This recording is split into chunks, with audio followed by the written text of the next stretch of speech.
Love more for sure.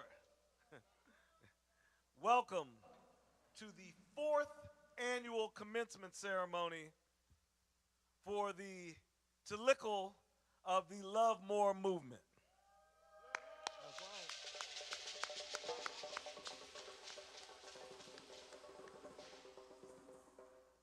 That's right. Now, I don't think y'all heard me, right?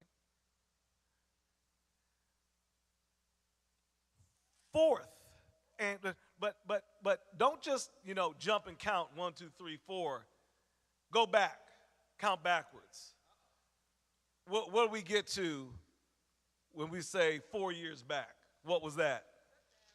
What was that? 2020. 2020.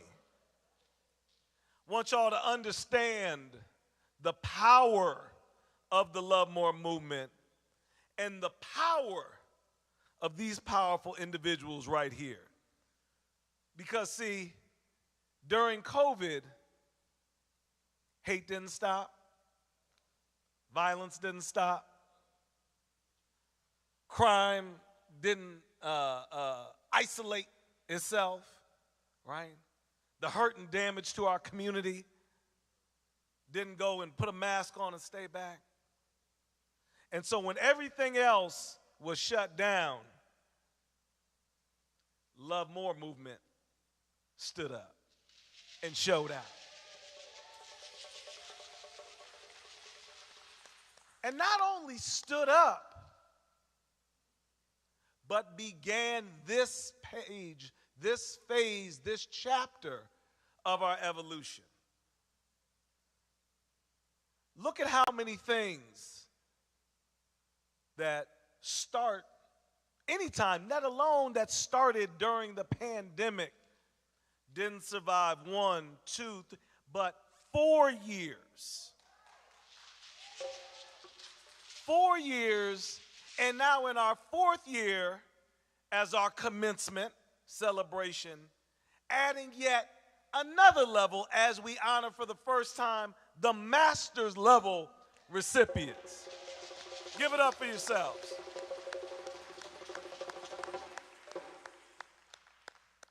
The power is amazing. The power is awesome. The power is dynamic. The power is earth-shattering. And that's the power that we create when we come together to be daring enough to have the audacity to let love be our North Star. And so, as I welcome you here for this celebration, where we truly, and all doing the work out there, there's work that's being done, right? We're not doing the work out there. We're celebrating the work that you all have been trained that you will be doing, but we are doing work. The work we're doing is on ourselves.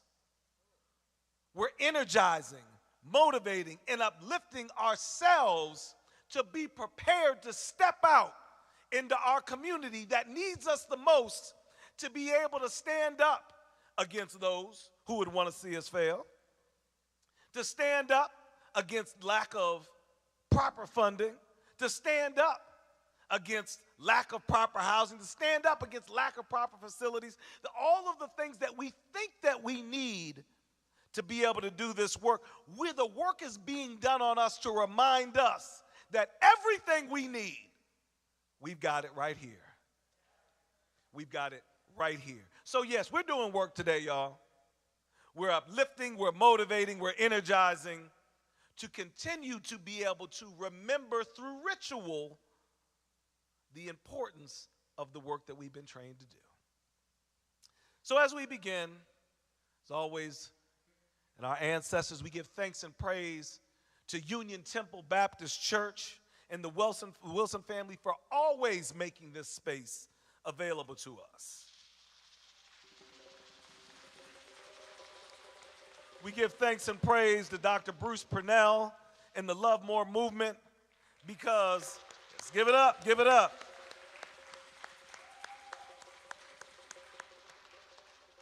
because we're here in this collective space with this collective energy, it would not be possible if we didn't have a collective organizer. And of course, we give thanks and praise to the Malcolm X drummers and dancers who are always setting the tone and invoking the spirit for us to be able to move forward in a true spirit of celebration and transformation. So, as always, we start by invoking spirit and giving and paying homage to spirit. However, before I pour libation, I was just so moved. You know, Mama Sonia, who holds everything down behind the scenes. That's right. That's right. That's right.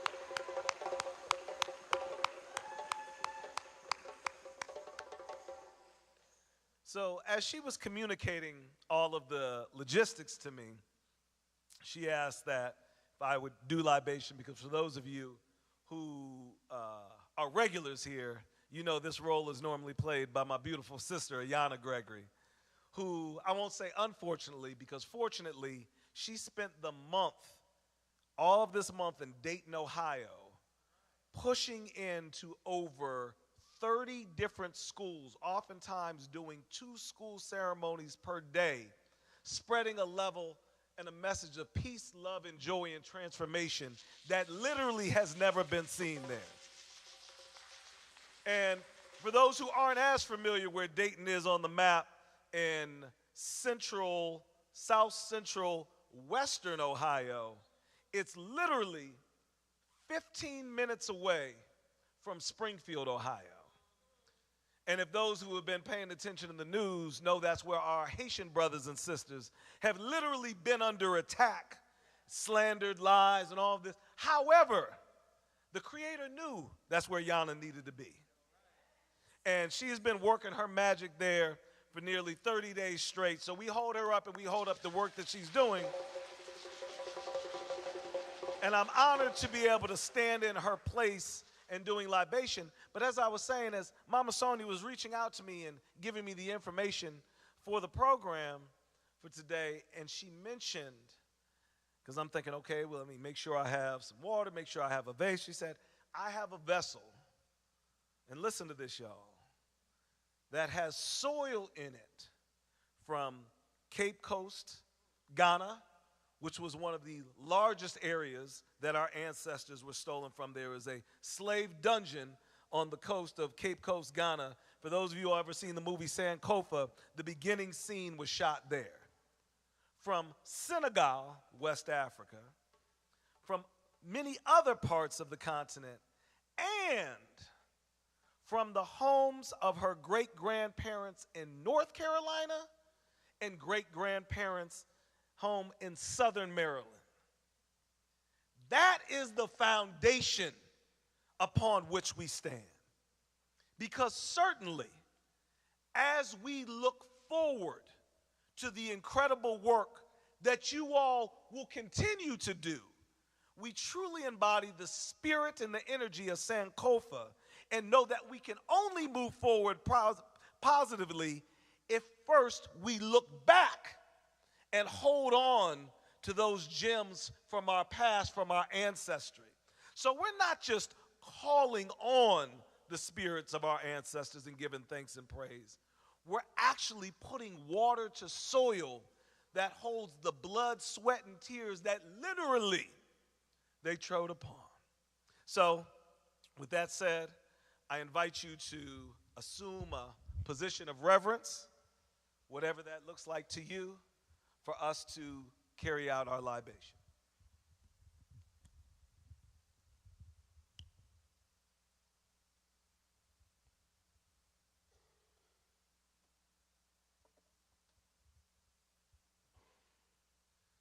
Beloved Mother, Father God, we call on you this day, giving thanks and praises for all that you do, all that you intercede in our life. We give thanks and praises for the abundant outpouring of good that is manifesting in every aspect of our life right now. We give thanks and praises for you allowing us to come here to assemble, to join together peacefully, safely, without accident or incident, that all of us arrived here in this magnanimous moment, in this magnanimous time, to hold you up, to hold up your work. And we give thanks and praises for all that you do, and we pour our initial libation in your beloved and sacred name, Ashe. We expand our prayer of gratitude and thanksgiving and include our beloved ancestors. We call on our ancestors who existed as spiritual energy before the creation of time and space. We say Ashe. For those ancestors who are part of the original people of this planet Earth that helped to transcribe universal law for all, we say Ashe. For those ancestors who traversed the continent of Africa using that law to build and create the most magnificent civilization all over this world, we say Ashe. For those ancestors who experienced the horrors of the Ma'afa, kidnap, Middle Passage, slavery, colonialism, neocolonialism, apartheid, and all forms of human suffering, we say Ashe. For those ancestors who fought to restore our way back to our universal greatness, connecting with new ancestors here in the Americas and other parts of the world, we say Ashe. And for those ancestors whose shoulders we stand directly upon, those who are challenging us to our greatest selves, those who are directing, instructing, and leading us through our greatest challenges only to be delivered to our greatest victories, we say Ashe. And whether our connection with them be through bloodlines, kinship lines, familial lines, friendship lines, or spiritual lines, we say Ashe. And we say their names. At this point, I call on you to call out the names of your specific familiar ancestors who have passed on. Ashe. Say them loud and proud. Ashe. Richard Claxton Gregory Sr., Ashe. Reverend Christopher Cortland Smith Sr., Ashe. Mama Lucille Gregory, Ashe. Keep calling them out, y'all. We have to invoke them in this space. Ashe. Yebo. Ashe. Ashe. And at this point, we call on what we know as our grandcestors. Those ancestors who we may not have known in life, those ancestors that we may not be connected to by blood, but have stood up for our entire nation of people. Those whose names have gone down in the history books and those whose names most people will never know, but have worked tirelessly on behalf of our people. I invite you to call those names out. Nelson Mandela, Yebo. Mama Winnie Mandela, Ashe. Keep calling them out. Ashe. Ashe. El Haj Malik El Shabazz, Yebo. Dr. Betty Shabazz, Ashe. Ashe. Ashe. Ashe. Ashe. Ashe. Mama Ella Baker, Ashe. Dr. Amos Wilson, Yebo. Mama Toni Morrison, Ashe. Mama Fannie Lou Hamer, Yebo. Ashe. Ashe. Ashe. Ashe. Ashe. Yebo. And we pour an additional libation to the original inhabitants of this land that we stand upon, that held us up as honored guests, as we hold up the Anacostia, Yebo, and the Piscataway, Ashe. For those names said and unsaid, known and unknown, we say Ashe, Ashe, Asheo. Let the circle be unbroken. Madasi.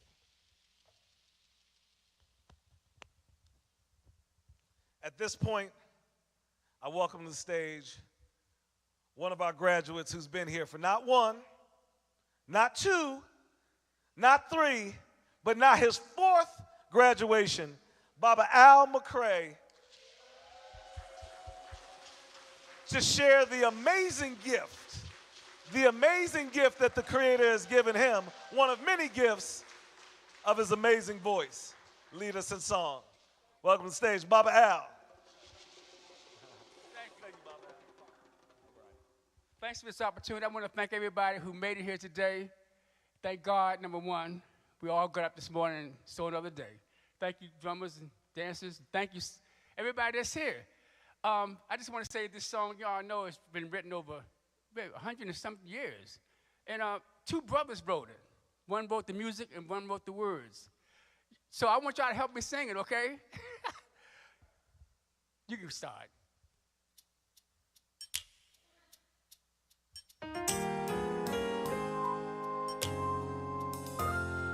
Y'all know I gotta stand up now. This is our national anthem. Our national anthem. Written for us and by us. By us and for us, I mean. Lift every voice and sing till earth and heaven ring. Ring with the harmonies of liberty. Let our rejoicing rise high as the listening skies.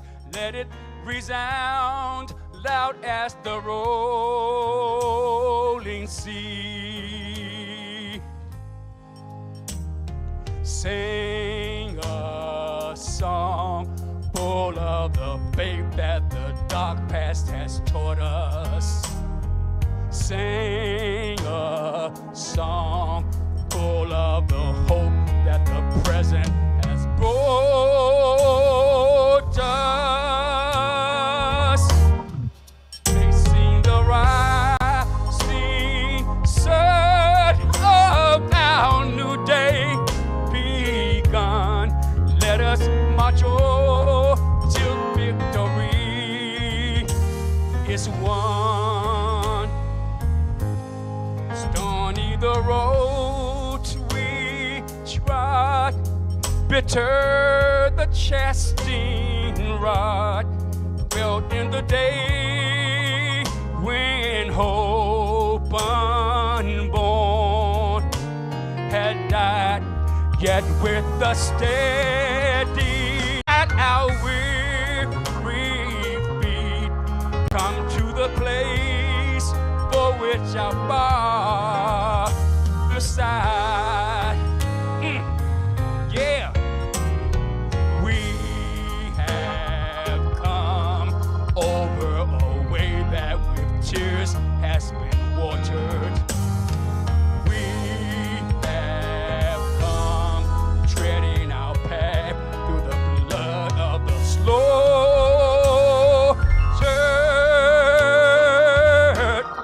Out from the gloomy past till now we stand at last where the white gleam star is cast. One more verse, y'all. God of our weary years, God of our silent tears, Thou who hast brought us thus far on the way, Thou who hast by Thy might led us into the light, keep us forever in the path we pray. Lest Thou be straight from the places, our God, where we met Thee. Lest Thou hearts drunk with the wine of the world, we forgot Thee. Shadowed beneath Thy hand, may we forever stand true to our God, true to our native land.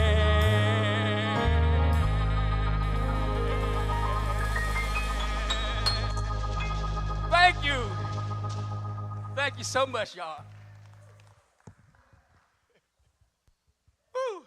Let's give it up, Baba Al.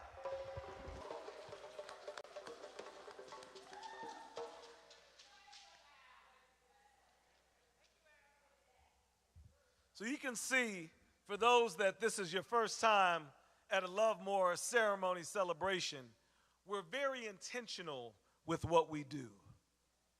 We use the tools that our ancestors have provided us to connect to them, connect to spirit, invoke and invite them here with us, with the drummers and the dancers. That's how we started off. We continued with our prayer, again, to keep that energy going, because we know that as African people, we never do anything outside of the presence of spirit. And we understand that the instruments that are given are not just for singing and dancing for the purpose of singing and dancing, but are truly instruments, media for us to connect to the higher power. And now we've gotten to one of my favorite parts of our ceremonies. Who knows what's going on November 5th? Election, right? And there's no shortage of folks, as they get ready to go out and do voter registration work, that will say, and raise your hand if you've heard this before, you need to vote because our ancestors died for you to have the right to vote. Raise your hand if you heard that. Now, I'm about to shock most of you. Guess what? So I was telling folks, this year I'm teaching what is known as a government class. It's actually something different, known as the government class. And the first assignment that I gave my students was to go home, ask your parents if they ever heard that, and tell them that you said, my government teacher told me that our ancestors did not die for us to have the right to vote. And if you disagree with me, prove me wrong. See, and I put up a picture when I gave them the answer when they came back the next day, and they were all ready to debate with me. And I showed a picture of one of our beloved ancestors, whose image many of you may have seen, but name most of us do not know, who was hanging from a utility pole. And written on his shirt, it said, "This nigger voted." So how you say, Bobby Yohan said, how can you say that our ancestors didn't die? When we look deeper and pull back the layers, and this is why we understand our ancestors did not die so we could go into a box and vote for Mickey Mouse and vote for Biggie Smalls or whatever other joke we wanted. They died for the freedom and liberation that they thought the vote would deliver. Do you think that that brother would have risked his life if he was living high on the hog and was driving a Bentley and living in a mansion but couldn't vote? Do you think he would have risked his life for that? No, they did not die for the exercise of voting. They died for what they thought the vote would deliver.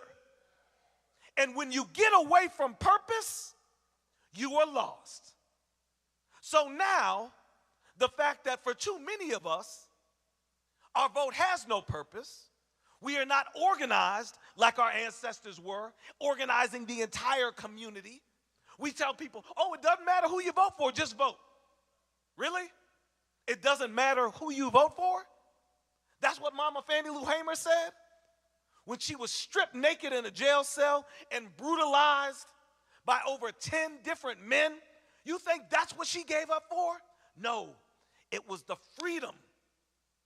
It's all about the purpose. When we stray from purpose, we surrender our most valuable assets.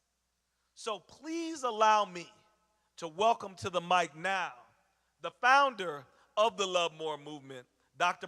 Bruce Purnell, to ground us in our purpose.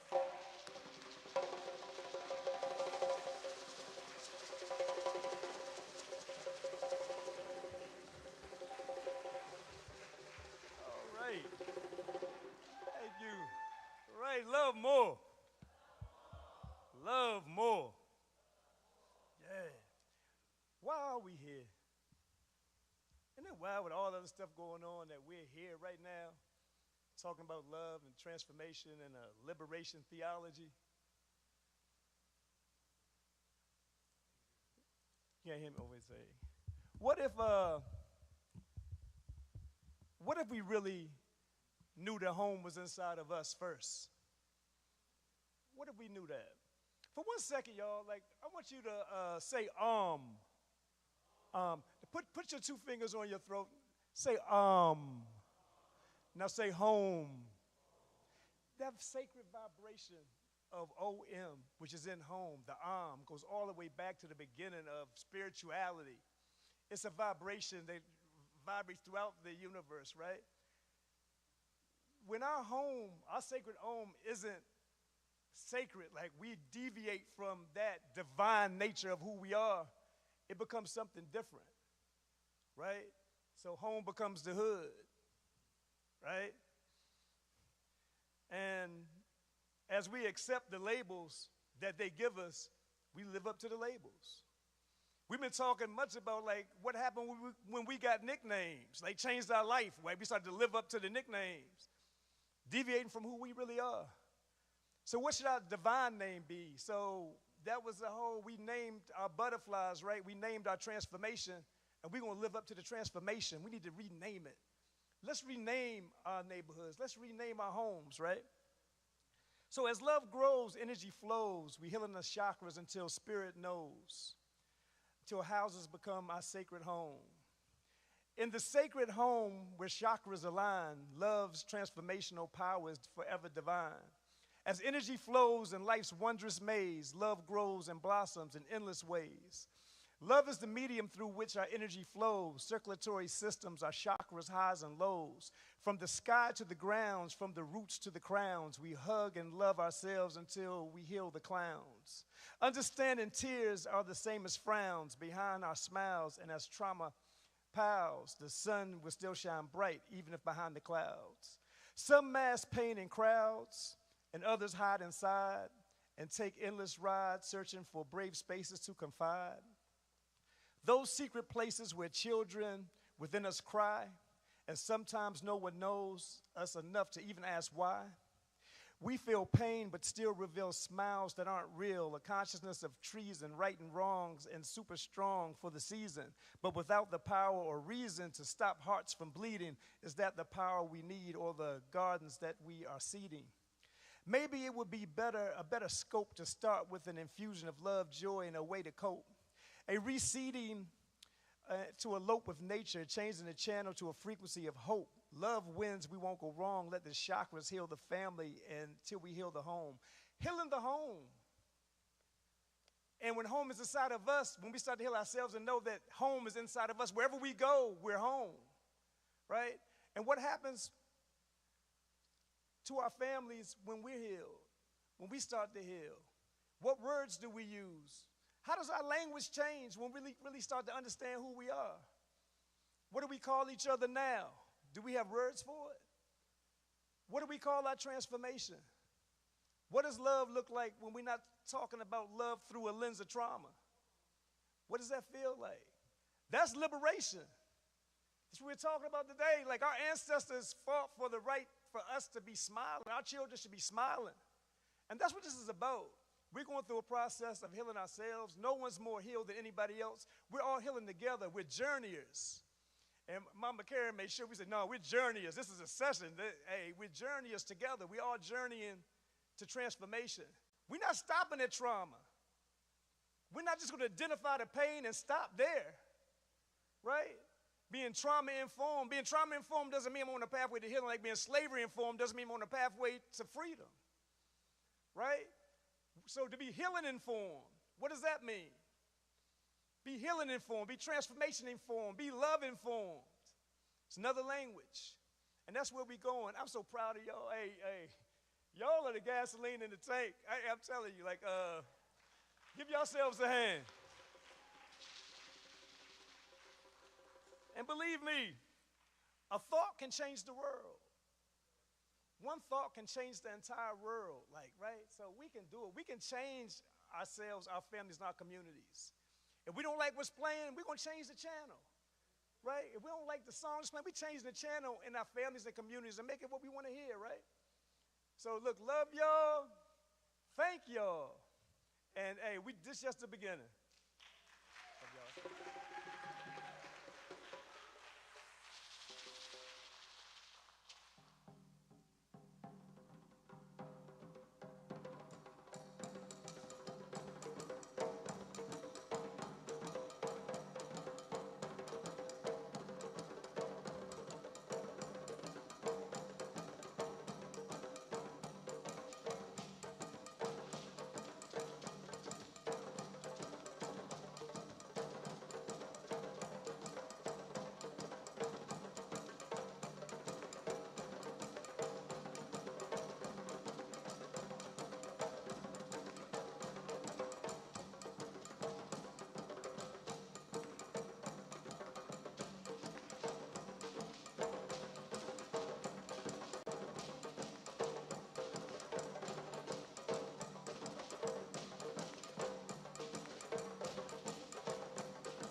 Thank you so much, Dr. Bruce, in grounding us in our purpose.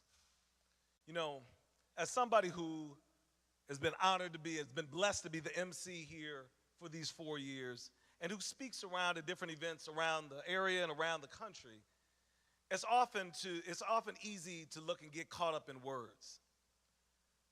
But anytime I've been directly connected with some spiritual uprising that is truly transformative in our communities, there's nothing that I can say or somebody else can say from the outside to give lip service and truly speak to the power of what that experience is, unlike those who have gone through it themselves, right? Those who can personally testify and describe to others the power and transformation that this experience it holds. So with that said, I'm going to go off script for a moment and welcome to the stage Brother Earl Timberlake to speak about his experience with Taliqua and what it's meant in his life. Let's give it up for Brother Earl.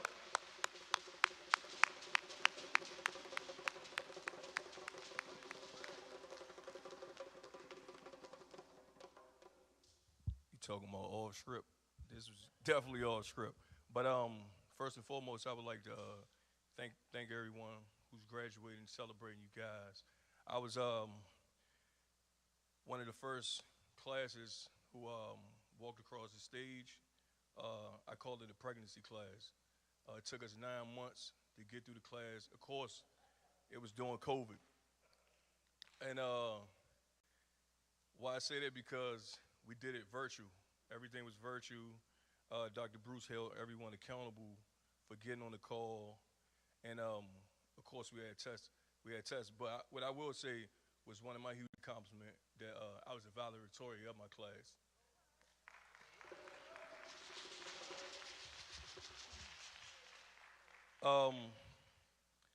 And as I move in life with using the life coach, I'm a gym owner. I've been home just as long as I've ever been home. I've been home for 8 years now, from doing the 15-year prison sentence, which is a huge accomplishment for me. Just moving through life, using the tools that Dr. Bruce has taught me and a variety of other people it's a huge accomplishment.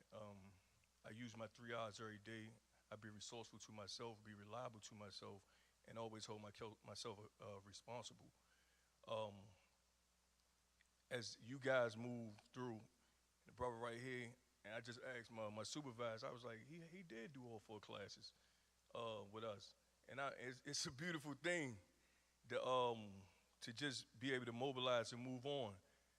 Like I said, I'm currently, as I walk across this stage, it pushed me to go back to school. So I am now at UDC, business management. This is actually my freshman year, and I'm determined.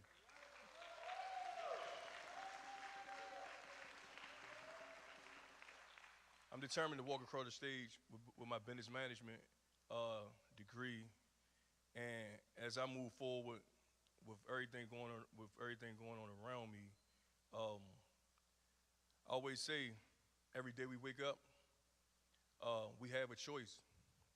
We have a choice, but we actually don't know if we make that seemingly unimportant decision what our consequences going to be.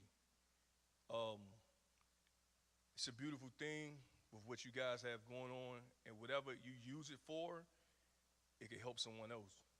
I'd like to say thank you for even allowing me. And when I tell you I'm super nervous, I'm not a public speaker, but I'm speaking through faith. And if I was prepared for this, I would have actually wrote something down, but I didn't. Again, thank you guys. I'm not gonna be up here long. I'm gonna let Brother Wayne come behind me. He the public speaker, but I'm gonna let him come behind me, and thank y'all for having me.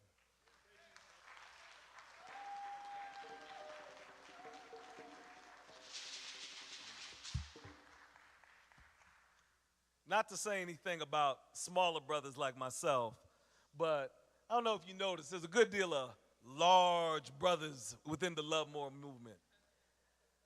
There's something to be said about particularly our young boys, our young girls as well, seeing an image of a strong, big, powerful black man embracing not just community work, not just I won't give back, but embracing love, embracing transformation through love. Let's give that up for Baba Earl. We wish you nothing but success on your continued journey. And continuing on with these amazing testimonies and remarks, welcome to the stage for our VIP remarks, a brother who not only himself is a transformative life coach and healing leader, but the CEO and founder of an organization right here in D.C. with bases right around us. Together we rise, Brother Dwayne Farwell. Let's welcome to the stage, Baba Dwayne Farwell.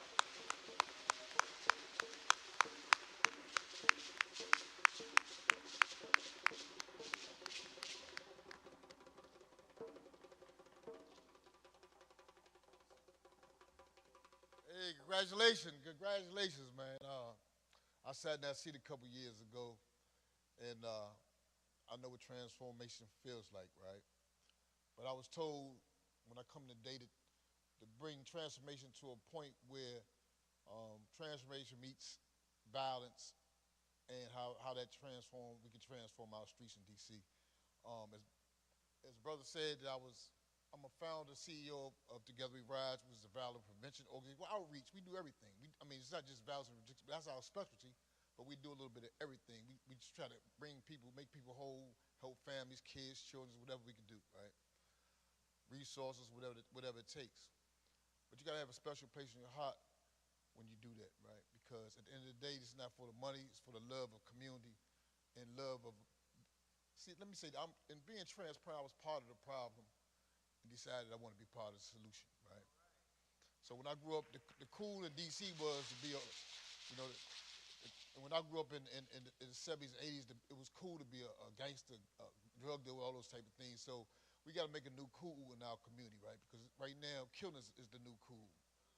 As I look on the internet every day, man, I see a lot of guys that get validated by social currency, right? And social currency is the hits that you get on, the likes that you get, right? They don't get on, they don't get their transformation or their credibility from being smart or education. They get it from getting likes off the community, off the computer, I'm sorry, off the internet these days. So as I tell my men that work for me in my organization, the internet is undefeated.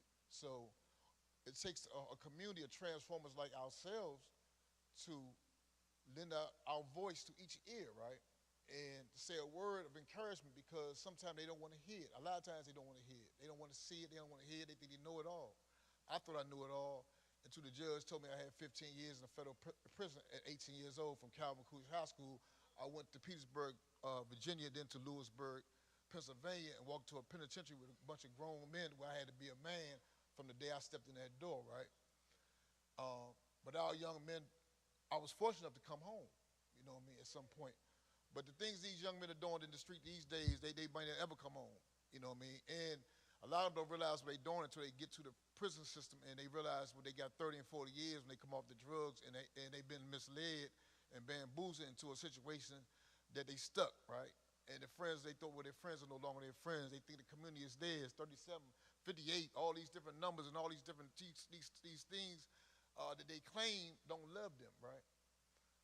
You know, so we have to love them. And so a movement like the Love More movement is a movement, man, that's a generational movement. And to be honest, when I first started working with Dr. Bruce, I thought I was healed. I didn't even know I was traumatized, you know. I led a group of, at that time, 16 young men as a program manager for another organization before I had my own. And these 16 men, we represented Ward 6 and Ward 7 and some of the most dangerous communities in the city. And we dealt with some of the most at-risk young men to be killers or be killed in the city, right? But the men that worked with these men were men that were just like them maybe months before they started working with them, right? Because you got to be credible to do this work, to be respected in those communities. So we try to get the most credible people we can. And that might look like a number of different things, right? And so when I'm leading these guys, because I can go in any community in the city, you know what I mean? When I was doing what I did, man, I established myself as a man, and I don't fear these little boys because that's one of the problems now, because they carry a gun, they 13 and 14, a lot of people look at them as their equal. They're not your equal. They are kids, number one. And we must address them as kids because they're not men. And so when you treat them like men, that's where the disrespect lies, and a lot of other things come in, but that's a whole other subject. We get to the point of transformation, how that heals, right? And so when my team would go into the community and we deal with the at-risk individuals, and I'm thinking, I know everything. I know it all. Met Dr. Bruce, and through sitting in some of his sessions, I cried one day, right? As a man, I cried, and I was like, why am I crying? You know, Dr. Bruce showed me, man, how to get that 100-pound monkey off my shoulders that I had been dealing with since 1992 when my partner had got killed, kidnapped, duct taped, and threw in a trash can on Rhode Island Avenue in a bad deal, right? And I just swept it on the rug, buried it, and kept it moving like it was nothing, because that's what it was in those days. But it was business as usual, but it's not business as usual. That's a real thing, and I was hurt to my heart. It was a brother to me. And Dr. Bruce showed me how to love again, how to forgive, and how to heal, because if you're not healed, you can't help heal anyone else, right? And so as I embark on my journey to try to bring transformation and peace in our communities, I often reach out to these guys, man, and do a lot of one-on-ones, a lot of sessions outside of the community, because they can open up, and you wouldn't believe some of the stories, man, and some of the 100-pound weights, the 1,000-pound weights they got on their shoulders as individuals. All we see is the end result, right? But what got them there? Missed many things. So I just ask that when you do the work, you know, do it intentionally, take your time, you're blessed by God, He's gonna lead the way, you transform, you got the age, you got all the tools, you got all the stuff, and guess what? If you hear and you did this over that amount of time, you understand how the mind works, how love works, and how peace works, because I think it's the energy, it's the vibration, like Dr. Bruce said, that spills on. I don't want to be around gossip. I don't want to be around some of the negative things I used to be around. Some of my friends aren't my friends anymore. You're going to lose people that you know what I mean, that you not lose them, but you don't want to be around. It becomes a lot of mess. You don't want to be around mess. because it messes negativity. Once you get that vibration, a positive vibration, all you want to do is spread it and keep spreading it. It spreads. And that's what's going to help transform our city, our youth, our schools, our communities. With that being said, I wish you the best of luck with everything. You know, my wife and I, she's in the audience, and we used to have situations we might get an argument. She said, I thought you was a life coach. You supposed to know this and that. I'm like, well, you still going to be a regular person, but you just have the audacity and the knowledge to understand people and take your time and just listen, because that's the key to everything. And you'll hear what you're supposed to hear, and you can deliver the message you're supposed to deliver. And with that being said, love more.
Woo!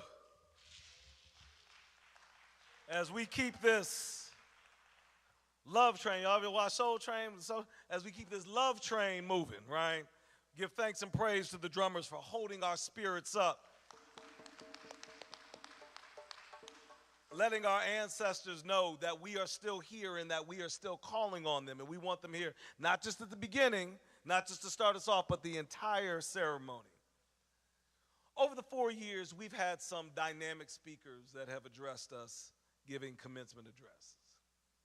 This year is no less dynamic, and it actually offers a layer that is special and unique, because we're not going to have one, but 4 individuals giving the commencement address, and they're actual members of our graduating body. And so I'm going to ask that, while they'll come up individually, I'm going to ask that Pastor John, Mama Lakeisha Fletcher, and Baba Lamont Geddes, if you all can come towards the front just so it makes the transition easier in the front row, as we first welcome to the stage, to the mic, Mama Patrice Evans. I'm going to ask if the other 3 of you all could just come easy so you can come to the stage easier. Okay. Mama B.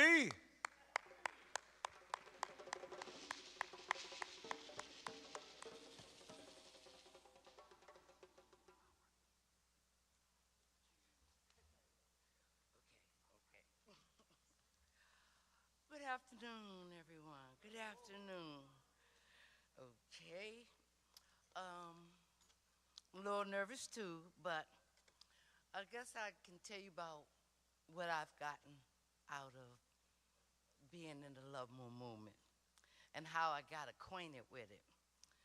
I became acquainted with the Love More movement through Mama Karen.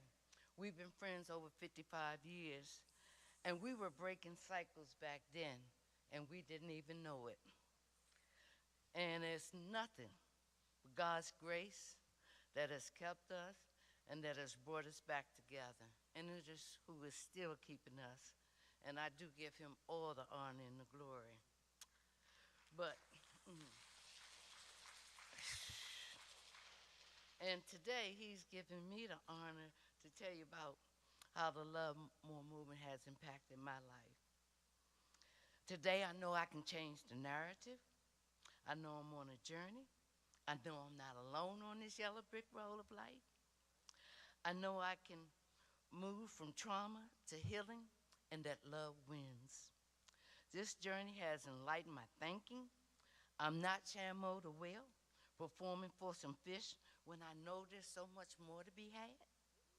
This movement has shown me we can do better when we're safe in our safe space and when we have a safe space where we can grow, where we can talk about our feelings, we can talk about love on so many levels.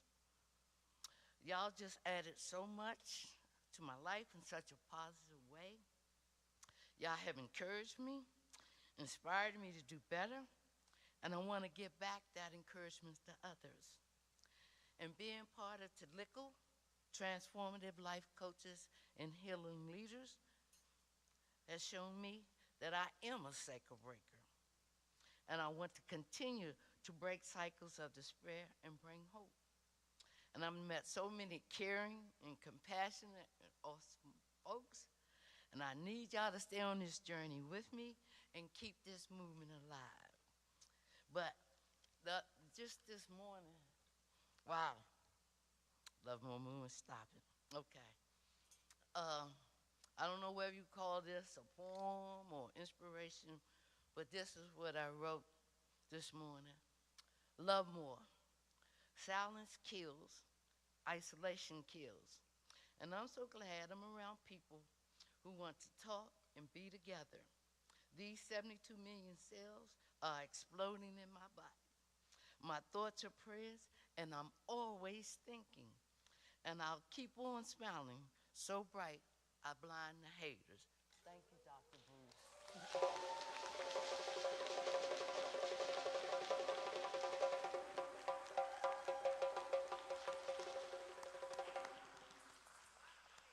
Thank you so much, Mama B. As we now welcome up to the microphone, Pastor John Davis. Let's give it up for Pastor John. Always dynamic and powerful.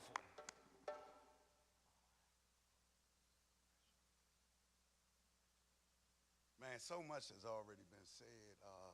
Thank all of y'all for being here. Love more. This is a powerful, powerful thing. I got stuck with Brother Yohanse, what he said, because we fighting to vote, but we really not fighting to vote. Thank you for reminding me that we can start getting focused on the wrong thing. I love you, Mama Kern. I love you. Mama Kern already knew that I'd be out there doing all this work, and then one day she called and said, you can't pour from an empty cup. I'm like, who are you talking to? I'm Pastor John. She said, man, get on this call Wednesday night. And I've been getting on the call ever since. I can't stop getting on the call.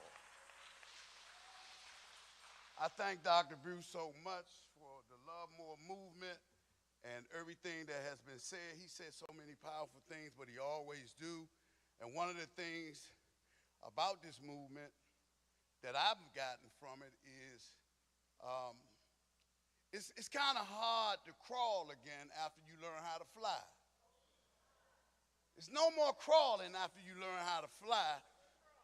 See, I grew up in 206 37 Place, Southeast. I can still hear the night terror, fearing the constant threat of dealing with another death, not even knowing if it's mine. We loved one another to death. literally the names of all my fallen comrades. I got God kids that when I see them, I can't hardly look at them because I was with them when their dad died. And I don't want to keep explaining to them what happened. When I'm in the grocery store and I look up and it's one of my mothers that I was with their son when he died that night, and it's painful because I can't bring them back. And sometimes I wish it would have been me. Are we forever, their names are forever etched in my mind. I know I am not a waste of time. I thank you for seeing me, Mama Kern, because I was just running around doing the work. You know, because I feel the guilt of what was happening. I feel the guilt of smoking up a baby's Pampers money or the food stamp money. I feel the guilt of when we used to take it because you owe me that money. I don't care if your check is running late. I don't care if your kids is hungry. So what I know is I stand on the shoulders of my brothers and my sisters, the ones that paid the ultimate sacrifice for me. So for me, my days and nights on 37th place were long. But right now, I'm grateful for all my endeavors of my present state. Let's all be treasure hunters. That's what Dr. Bruce taught us. Let's never throw the towel in on somebody. Let's always look for the good in somebody. That's why it's easy for me to come around and people say, why you go to support this brother or that sister when they fail so hard? Look how disgraceful they are. Because I'm a fallen person too. The only thing that helped me get back up is love from people like Mama Kern and my brother, Dr. Bruce. As I come to the close, love more, love more. The leader's affirmation speaks directly to all of us, but we always, usually when I finish, I add so much to it because it tells us to express ourselves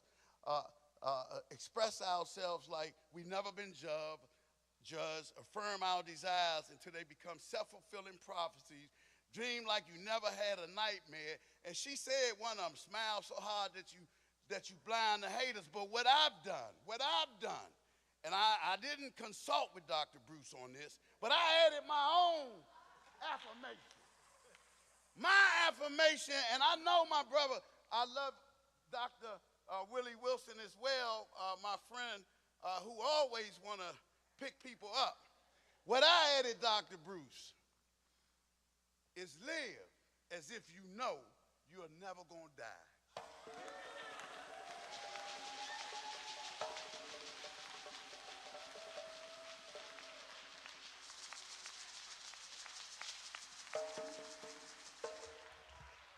Thank you so much, Pastor John.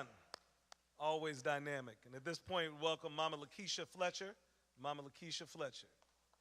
Let's give it up.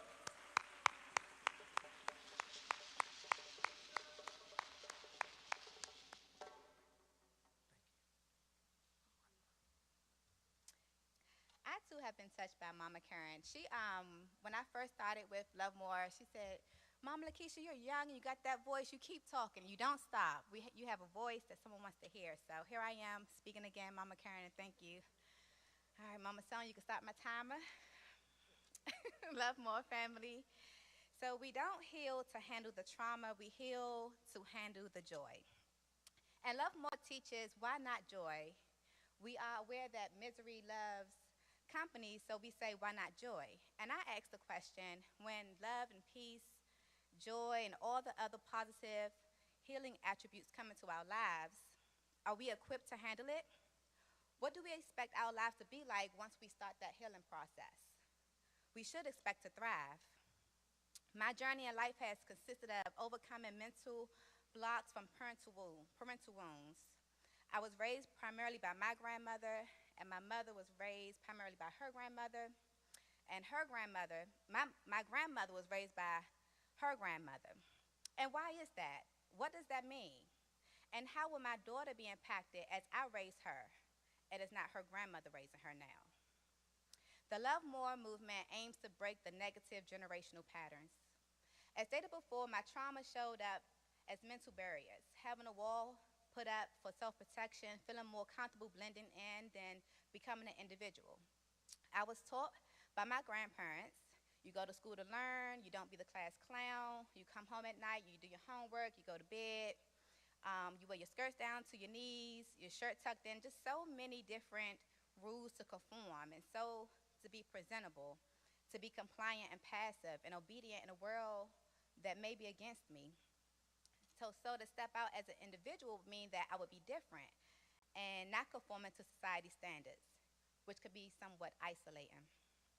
And quite honestly, being different felt disrespectful to my grandparents' teaching, who was taught by their grandparents and so forth, to keep your head down and stay quiet, out the way.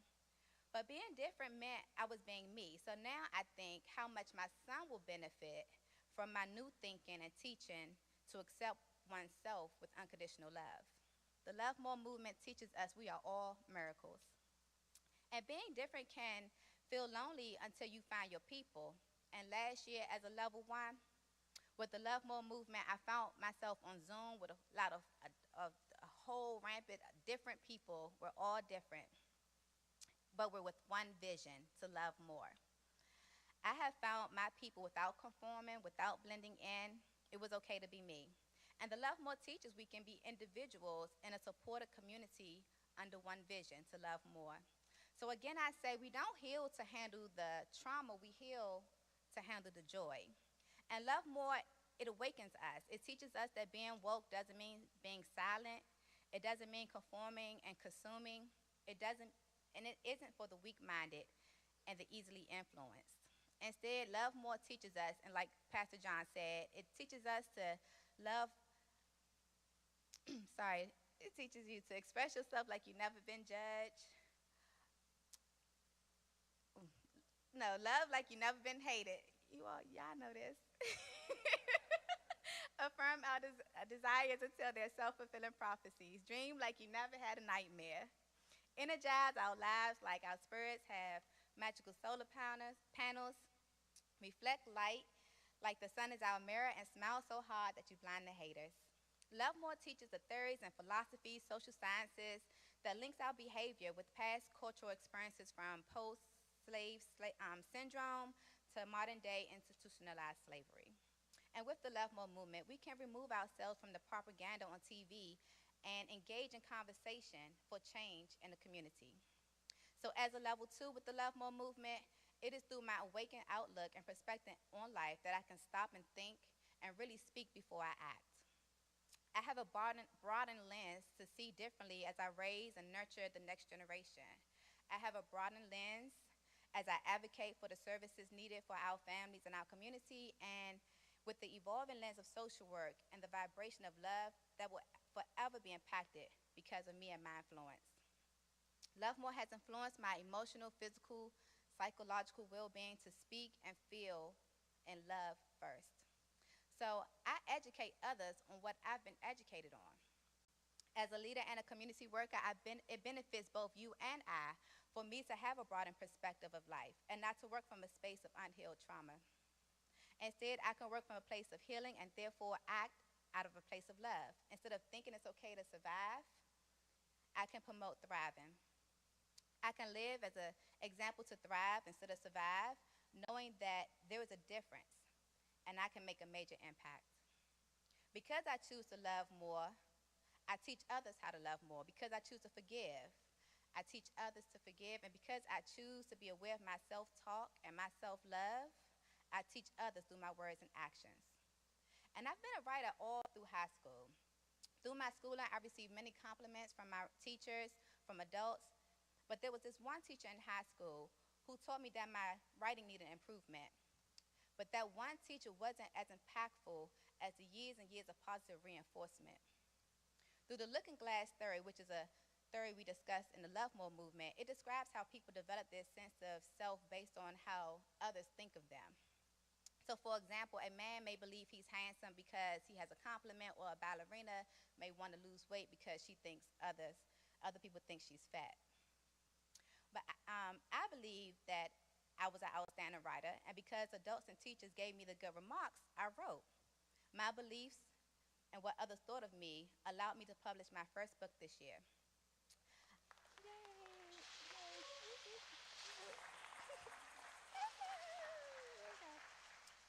I was able to stay encouraged not only to write, but to publish a book.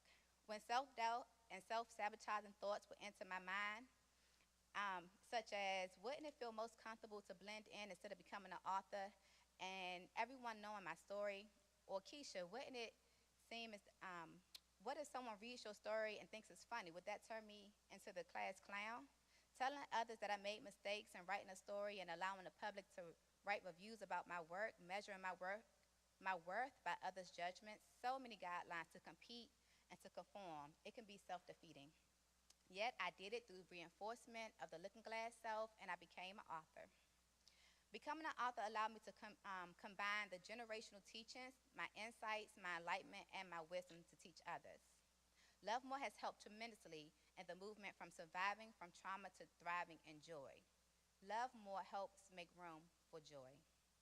So how grateful I am to be educated and informed through the Love More movement rather than commercialized media where the trauma is highlighted and black is whack.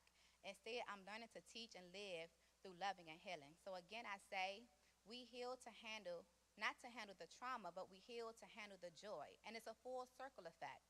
Now, the positive reviews from my book has encouraged me to continue to write. Just imagine if all my teachers would have told me I was horrible in grade school at writing, and it continued to happen throughout my life, and I believed it. I would probably never pick up a pen to write. The Love More teaches that healing is a process. Last year, I stated that healing was possible, and I still believe that. This year, I'm showing how healing is possible. I'm thriving and bringing others along with me. As Sister Ayana Gregory said last graduation, she sang her phenomenal song, "We Are the People We've Been Waiting For." I must be different. I must think different. We must live different. We must speak different because what we know now is different from what we know back then. I'll end with this. I am able to see myself as an author and enjoy my success because I made room for joy. I am showing younger generations that joy loves company. I promote, live, work, and live in a healing and joy space. The Love More movement isn't just a movement, but a lifestyle change and a supportive community, knowing that we are all living miracles, ready and waiting to receive healing and love to give it right back into the world. Love More family. Thank you.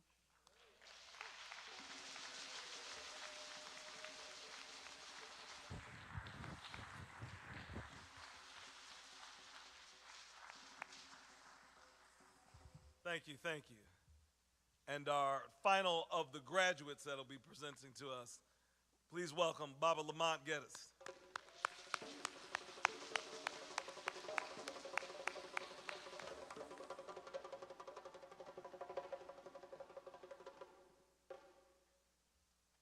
Hello, everybody. All right, love more, everybody. All right, let me know I'm talking to somebody besides myself. Today we gather to celebrate a remarkable milestone in our journey in our lives that we have reached with this Taliko graduation. This moment marks not only our achievement, but also the promise of transformation that lies ahead, both for you and the individuals you will touch in your future endeavors as coaches. As we reflect on our journey, I invite you to imagine the beautiful transformation of a caterpillar into a butterfly. This process is one of the most profound symbols of growth and change. Just as a caterpillar must embrace the challenges of its cocoon, you too have faced your own trials and triumphs in becoming the life coaches and the people that you have developed into today. In this cocoon, the caterpillar undergoes a significant transformation, shedding its old self to emerge as something entirely new. Similarly, as life coaches, you have cultivated essential skills that empowers others to shed their limiting beliefs and embrace their true potential. Our ability to listen deeply, ask powerful questions, and create a safe space of vulnerability are invaluable tools that can be used to not just as coaching, but also in the classroom. So, as an educator, I think about my students that I will encounter. Each one of them is like a caterpillar, filled with potential, yet often uncertain about their path. My life coaching skills will allow me to nurture their growth, guiding them through their own transformation process. By fostering a growth set mindset, encouraging resilience, and cultivating a love for learning, my influence can help my students break free from their cocoons and spread their wings. By integrating these principles into our teaching methods, we create a supportive cocoon for our students where they can reflect on their own experiences, learn from their mistakes, and ultimately emerge stronger and more capable, learning to love more. As I inspire my students to embrace their individuality, let us remember that love is at the core of this journey. The love for learning, the love for growth, and the love for one another will create an environment where everyone feels valued and empowered. Just as a butterfly emerges with vibrant colors, our influence will help students reveal their unique gifts and talents, creating a tapestry of brilliance in the classroom. As we step into the world as life coaches, I urge you to keep the spirit of transformation alive within yourselves. Embrace the challenges that come your way and continue to grow. Just as the butterfly must flap its wings to gain strength and take flight, you too must be willing to stretch beyond your comfort zones, explore new horizons, embrace the beauty of change. The world is waiting for this unique contribution that you will make, and together you can help countless individuals discover their own inner beauty and their own inner butterflies. I want to end with this story, which is a tale about discovery. It's called The Eagles Who Thought They Were Chickens, and it was written by Michael Wynn.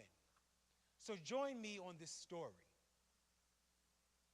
In the beginning, there once was a great king who ruled a vast kingdom, who was a wise and compassionate king.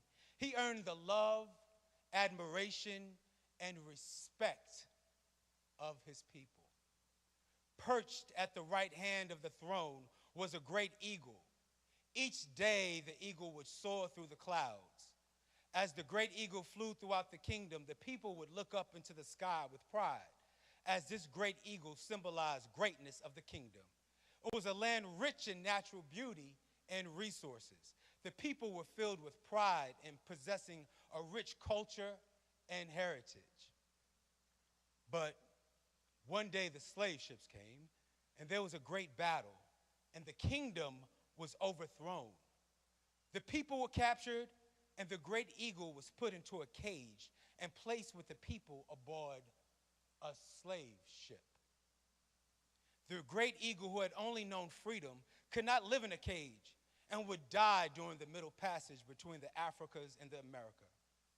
Upon the death of the eagle, a shipmate went unto the captain and said, "Captain, the great eagle has died. However, she has laid 3 eggs." The captain laughed. "Ha, ha, ha. Put the eggs in with the chickens." The captain knew that this great eagle was the last remaining symbol of the rich cultural and heritage that the people whom he had captured known. Her eggs would be hatched and raised as a chicken. They would become a symbol of the captain's conquest. Later, in the chicken yard, after the slave ship completed the journey to America, and the eagle's eggs, together with the chickens, were taken to a plantation placed in a chicken yard, a short time later, the eagles hatched. 2 boys and 1 girl eagle was born. The chicken laughed at the baby eagles. "Ha, ha, ha, ha! What ugly chickens! Look at their big heads and their long necks. Look at how long and out of proportion their wings are." The baby eagles were the objects of constant scorn and ridicule by the chickens, and they were made to feel ugly and inferior. Not knowing the greatness of their culture and heritage, they walked throughout the chicken yard with their heads down, feeling like they were indeed dumb, ugly chickens. but another great eagle was captured. The slave ship made another journey from America to Africa, and another kingdom was overthrown, and another great eagle was captured. However, this eagle survived the Middle Passage, and when the slave ship returned to America, the wings of this great eagle were clipped, and he was thrown in the chicken yard. But the spirits of this eagle was not broken, and he flapped his wings, desperately trying to fly.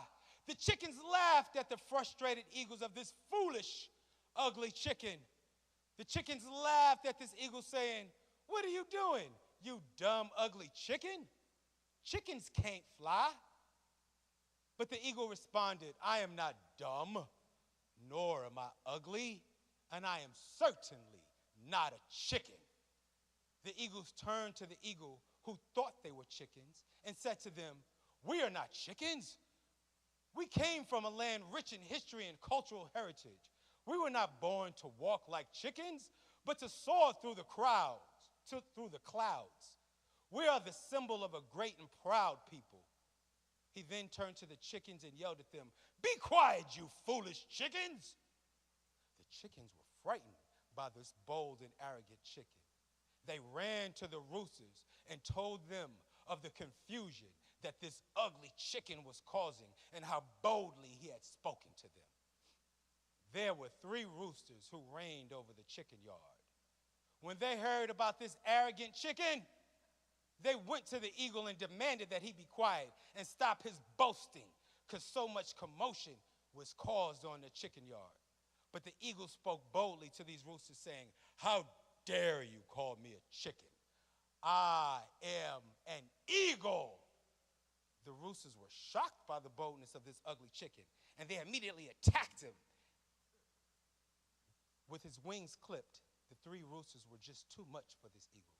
The roosters pecked and clawed at this eagle, and he laid at the ground, beaten and defeated. The roosters and the chickens laughed at this beaten eagle. One of the roosters turned to the eagles and said, "You dumb, ugly chickens had better not cause any trouble, or the same will happen to you." The eagles were afraid of the roosters, so they bowed their heads and they walked away. The great eagle eventually grabbed himself and dragged himself to a corner of the chicken yard, and he lay beaten and defeated. The chickens continued to scorn and ridicule the eagles, and they lay there day after day after day. But one day in this chicken yard, one morning, as the chickens came into the chicken yard, they noticed that this great eagle was no longer in the corner.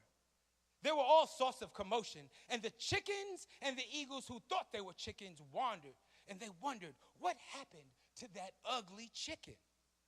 When the roosters heard that this chicken, whom they had beaten, was no longer lying in the corner of the chicken yard, they began crowing, "Quack-a-doodle-doo!"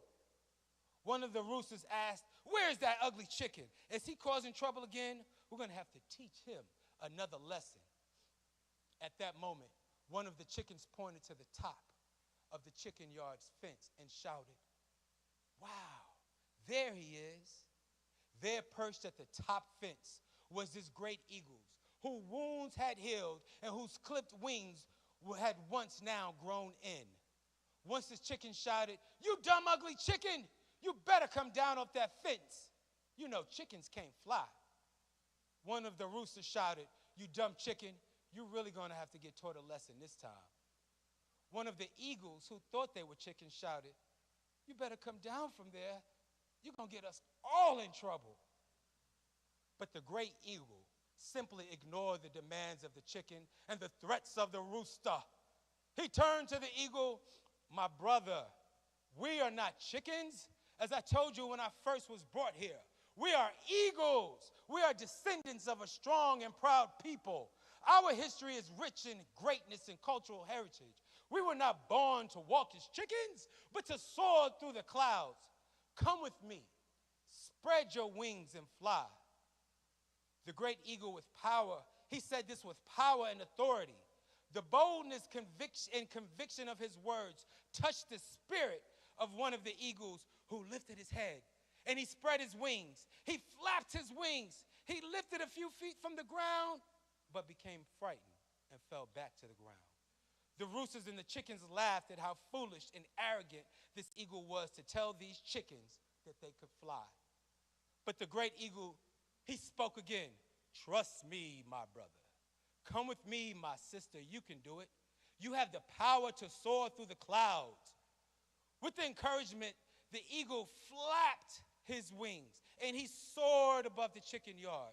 The chickens and the roosters were speechless with the wonders and surprise, and they could watch this great bird who had only known shame and ridicule in his life, who believed himself to be dumb and ugly, now soared high above the chicken yard with pride and newfound dignity.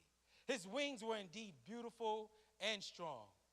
Now, the young female eagle, she didn't need any more encouragement. She simply started running as an airplane going down a runway, flapping her beautiful wings. She soared into the sky, full of pride and beauty and grace and demure. No longer a dumb, ugly chicken, she realized her brilliance and her beauty. The great eagle turned to the last remaining eagle and said, "Come with us, my brother. Just spread your wings and fly." But the eagle lowered his head and said, "I cannot. I am a chicken, and chickens cannot fly." The great eagle knew his brother had lived with ridicule for too long. His spirit has been broken, his self-esteem has been crushed, and his self-image is destroyed. Never knowing the richness of his culture, the brilliance of his people, and the land from which he had come, he had not believed that such a place even existed or that he had the power to fly. The great eagle spread his massive wings, and like an eclipse, his shadow covered the chicken yard. He said to the remaining eagle, who was steadfast in his belief that he was a chicken, "I will pray for you, my brother, that one day you will come to understand the richness in the culture and your heritage, that you too can join us in the destiny that we have in the skies." With that, the great eagle flapped his wings and soared with beauty and majesty in the sky, where he joined the other two eagles. Come with me, my brother and sister. We must journey throughout this land. There are many eagles who are living as chickens. Their wings have been clipped, their spirits are broken. Since that day, eagles have been soaring throughout the world, helping others to believe that their beauty and their brilliance and their potential and their extraordinary possibility in their lives, and to let everybody know that they are not dumb, ugly chickens. Thank you, everybody.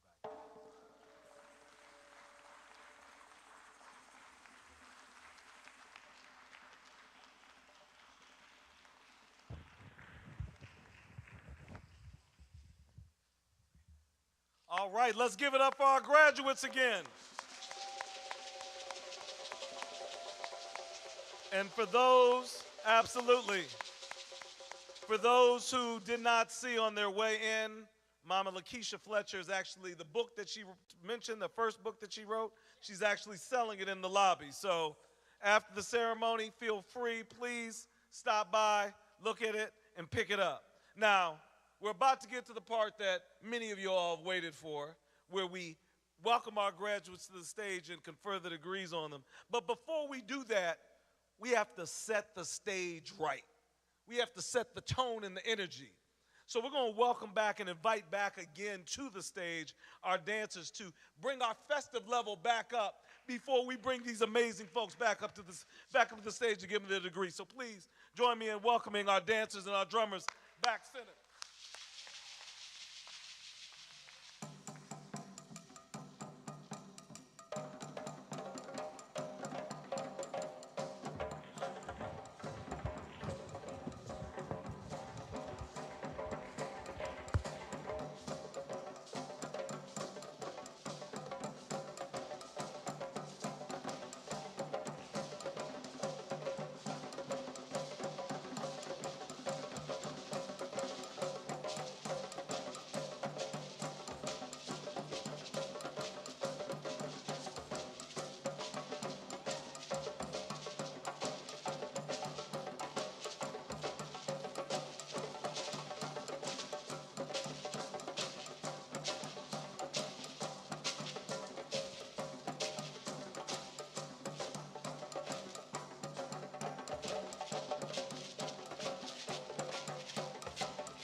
Now that's what I'm talking about. You know, I love my alma mater, Howard, but in any of the degrees I've got, I've never been brought to the stage like that. Let's give it up again.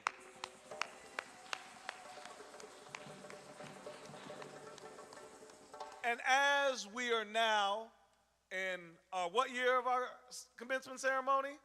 4. That means we have 4 levels of graduates. From our master's level, level 3, level 2, level 1. So we will begin with our master's level. So our master's level students, please, graduates, please stand up and line up around by Mama Sonia as you prepare to come receive your degree.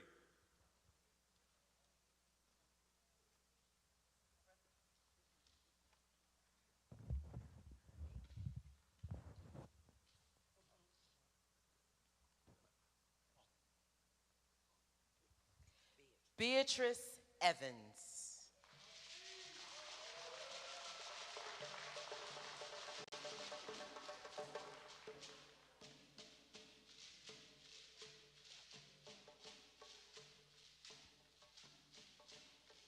Albert McCray.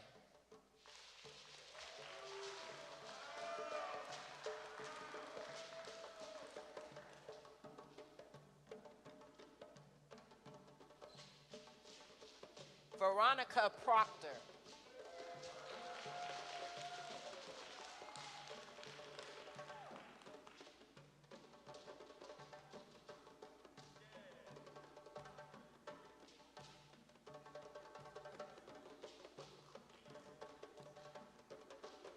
Angela Whitehurst.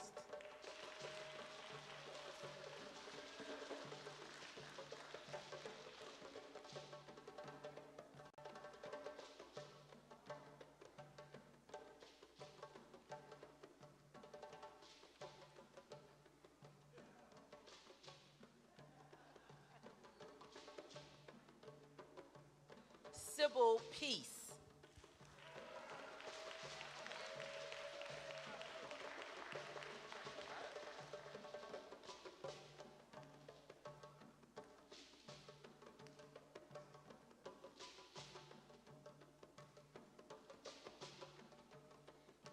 Karen Settles.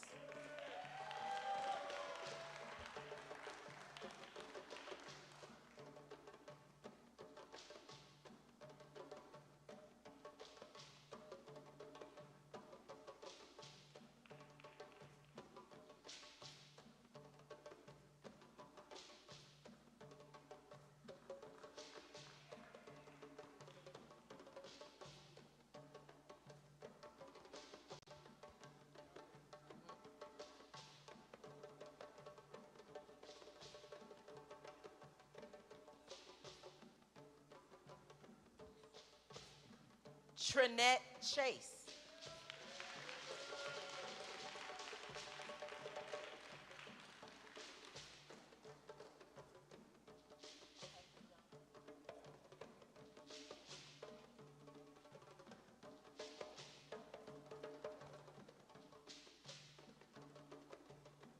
John Davis.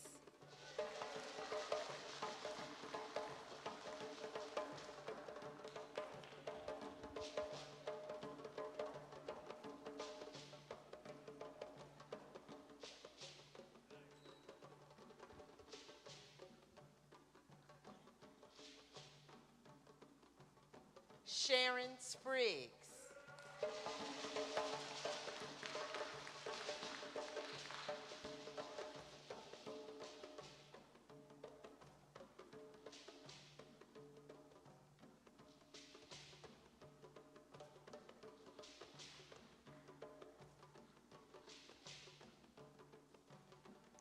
Willette Birch.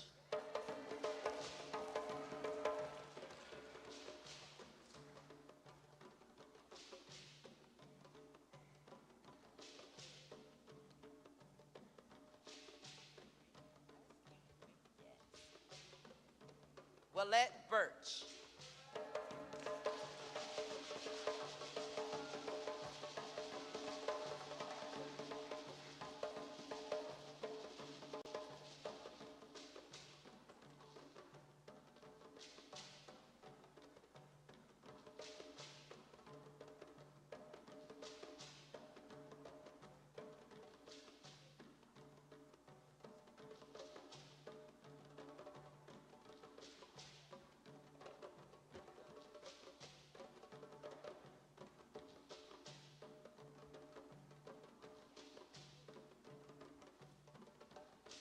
Linda Watts Thomas.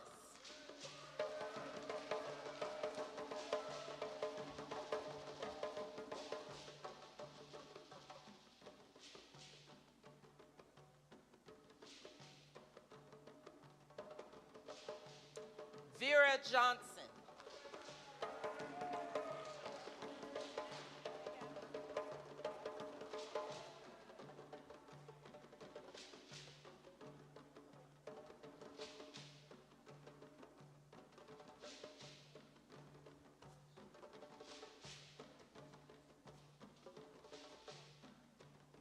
These are our level 2s. Tracy Johnson.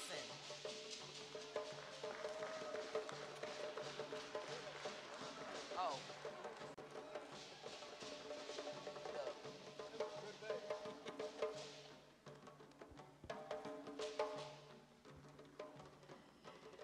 Dr. Gwen Adams.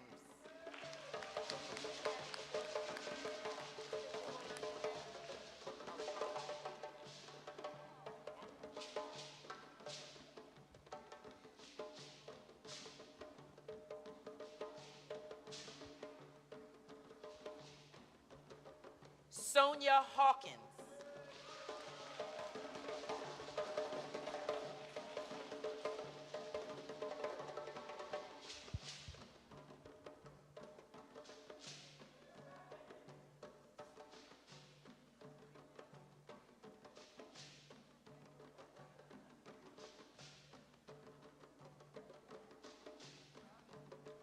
Beverly Jackson.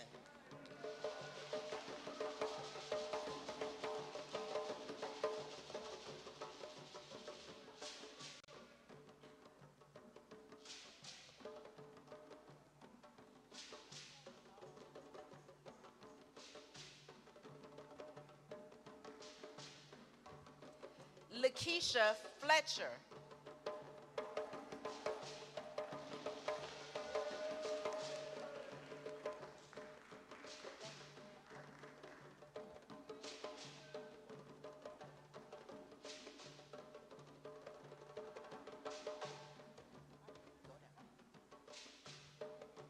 Candace Thomas.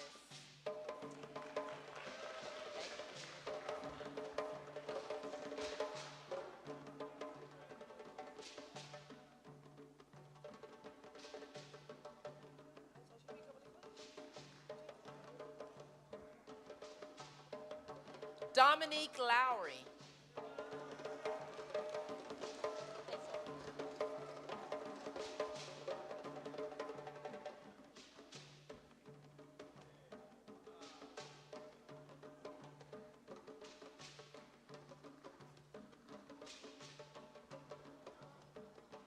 Destin Davis.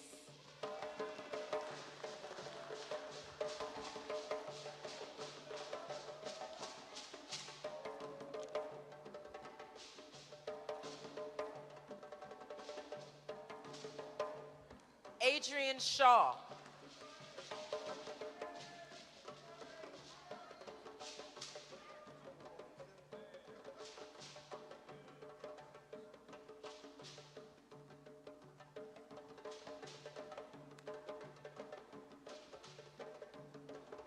Brian Bookart.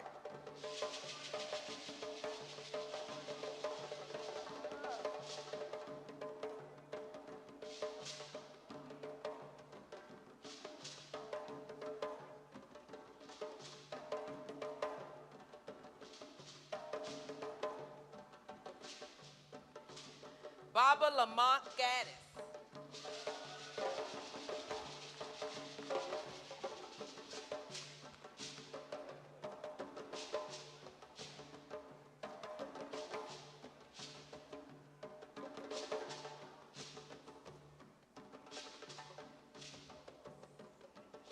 Kim McPherson.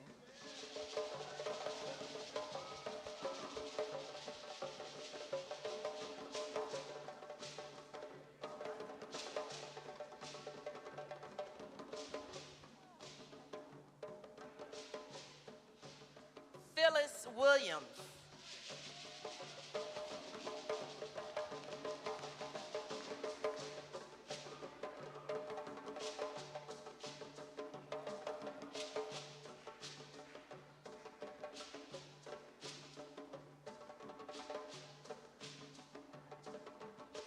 John Goodine.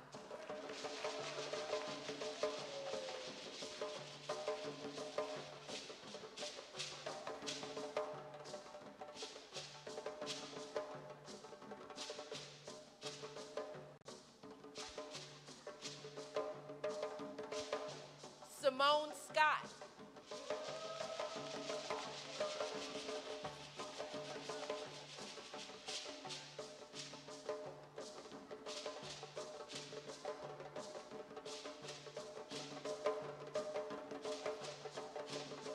Marjorie Smith.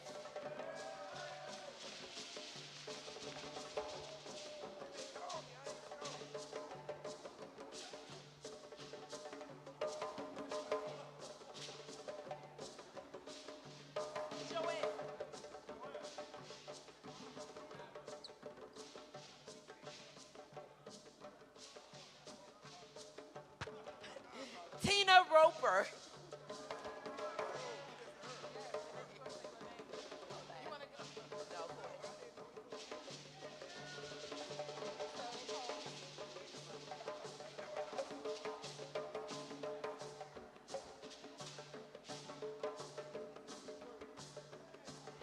Deja Harrison.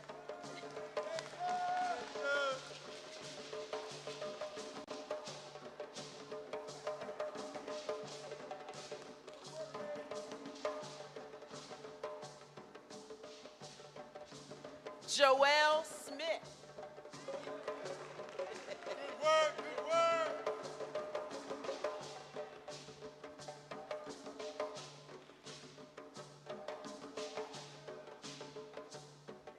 Darius A. Stanton.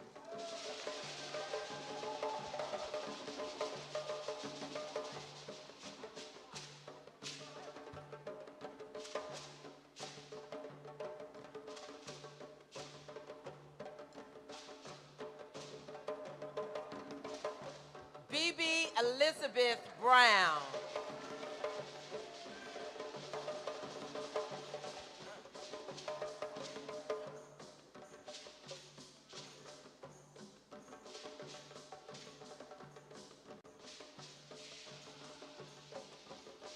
William Fairfax Sr.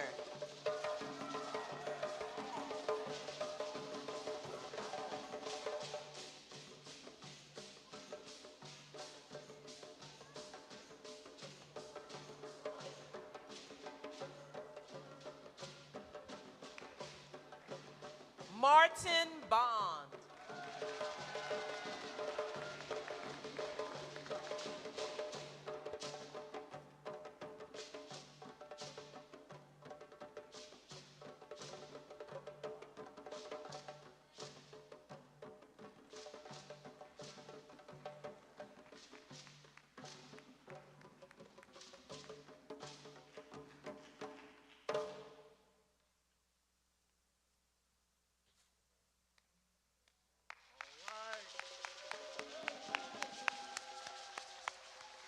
Let's give it up. That's right. Let's get on our feet. Let's rise.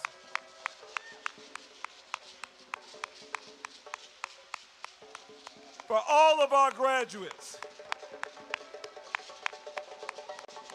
you all are literally making history as you transform our community.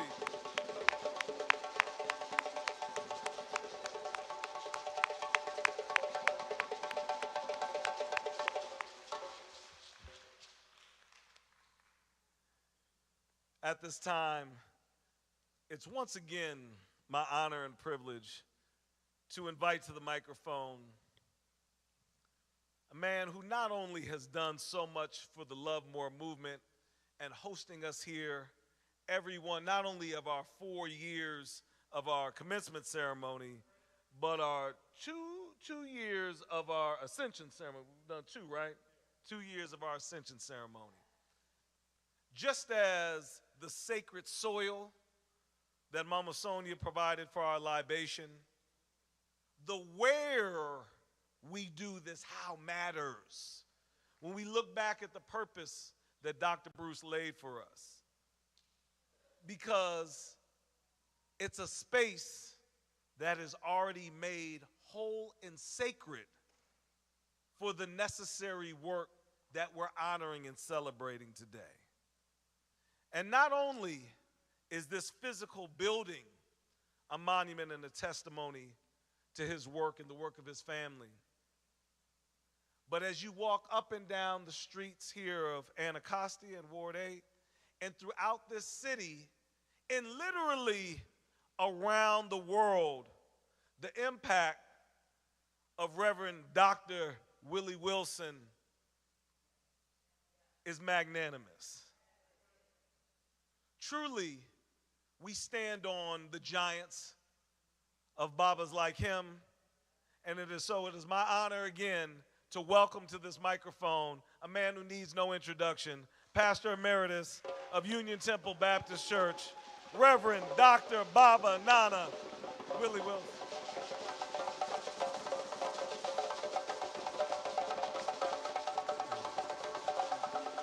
Thank you.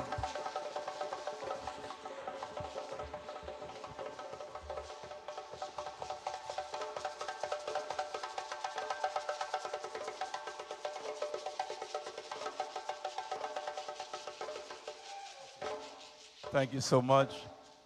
Thank you so much. Let me give honor to the Most High first for this grand and auspicious occasion to share with you once again, and want to acknowledge and appreciate and thank Dr. Purnell and all of the associates who make this, Yohanse, and all of you, and particularly to you, the master graduates on today. We congratulate you, and we thank God for you. Let me just say a couple of things. I hope that everyone has been to the restroom, and because I'm going to be speaking for about 2.5 hours. I know all y'all say, yeah, right, you're going to be speaking by yourself too. Well, let me just say a couple of things. Transformation is a deep thing because trauma is a deep thing. There's a scripture that says, be ye transformed by the renewing of your mind. When we think about this, it starts with our spirit. Then from our spirit to our thinking. From our thinking to our attitude, which is the point at which we make a decision about what we're thinking, which finally results in our behavior. One of my students used to say, the mouth can say anything, but behavior does not lie. All of us are the sum total of our frame of reference. Our frame of reference is three things: what you've been exposed to, what you've experienced, and what you have been taught. Within those three things, it speaks to things that you heard that you don't think people know that you heard, things that you saw that people don't know you saw or didn't see, things that you were told or things that you were not told. All of those make up our frame of reference, our total outlook on life, a sum total of what we've been exposed to, what we've experienced, and what we've been taught. Because every creature, every human being that is a sum total of all of those three things. It matters what we're told, what we've experienced, what we've been taught, and what we have been exposed to. I want to talk about 3 dogs that I met in my lifetime that reflect what happens to us in our lives. The first dog was a dog named Happy.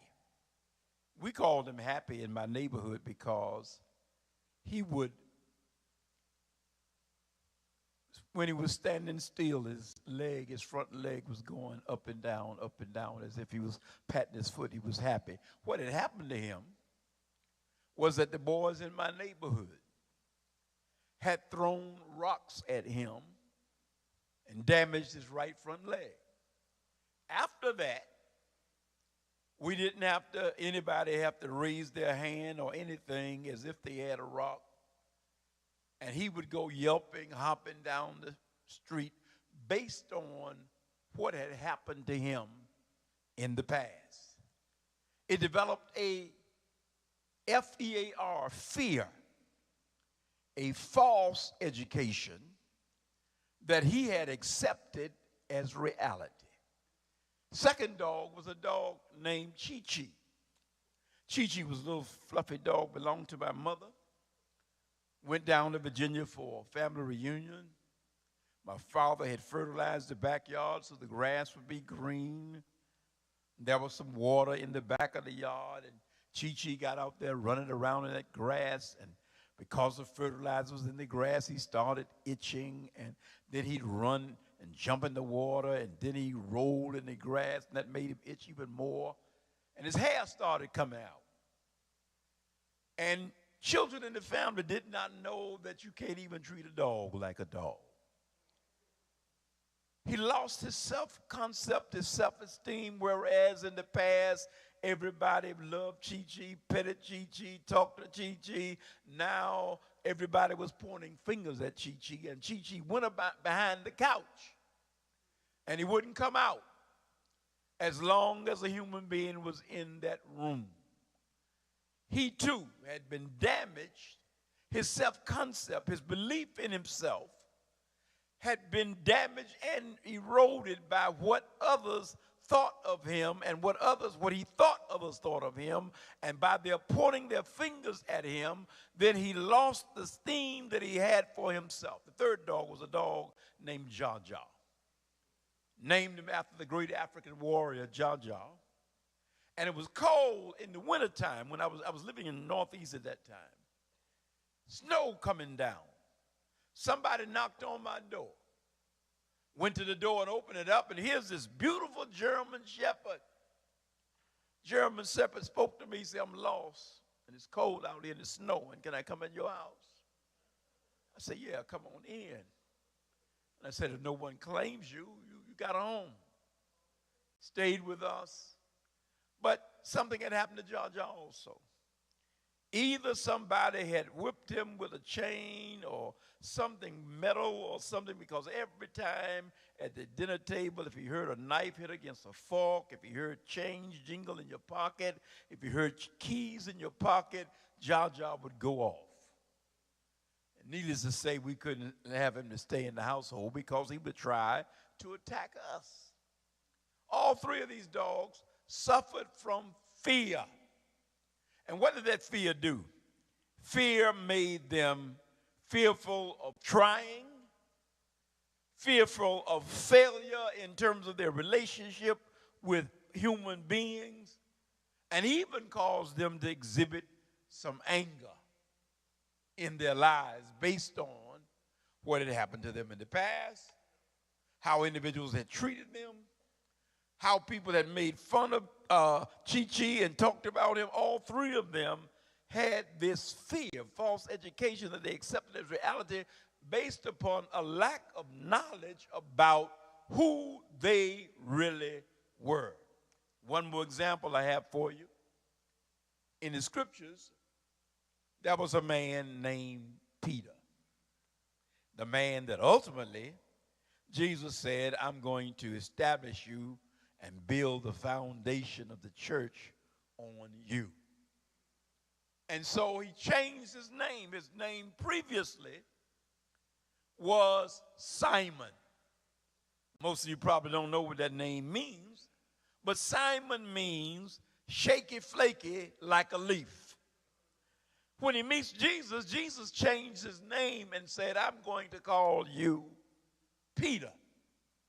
Now, most of us, if you ever read the stories about Peter, he was impetuous, he was impulsive, he was always doing erratic things, always trying things and doing things. But because of what he had been called, what he had been named, what others called him, I don't know who gave him that name, Shaky Flaky, maybe his mother, father, somebody, whomever it was, gave him a negative sense of himself. So he had no faith in himself. And so you can imagine the first time that Jesus calls him Peter, he's looking around. Who is he talking about? My name is Shaky Flaky. What I'm trying to say to you is that quite often we take on the spirit of the names that people have called us, particularly in relationship to black people and what we've gone through in this country, in this world, if you will, has made us, many of us, fearful of trying, not to mention what has happened in our families, with associates, in school, wherever we've been. It all makes a big difference in our lives. But the ultimate of all of it is if deep down inside of ourselves, and I'll close with this. I went up to Pennsylvania a couple of years ago now, brother that I had known for many years. I knew that he had served in Vietnam, but I did not know his particular experience. And somehow we had a conversation going up to Pennsylvania, to Pittsburgh, stopped at a truck stop, not a truck stop, but a food stop where they have all these different stores. You know what I'm talking about. And somehow we got on the subject of Vietnam and the war. And I asked them one question as we were, a lot of us, a whole group of us had gone up to Pennsylvania, and some were still inside getting their food. We're standing outside waiting for everybody else to come up so we can load up and keep on up to Pittsburgh. So I asked him the question, how was your experience in Vietnam? He's standing there, there's this rail outside, and he kind of turns away from me. I don't know why he had, at that point, I didn't know why he had turned away. But then I looked at him, and I saw tears rolling down his face. I said, what's wrong? What's the problem? He then began to tell me an experience that he had had, I guess this is 30 years ago now, more than 30 years ago, in Vietnam. He said we were sent out on a mission to destroy a troop of Viet Cong. And he said, we spotted them and we blew them up, killed all of them, only to find out later that it was American troops. And not only American troops, but his very best friend was one of those that he had been a part of blowing up and destroying his life.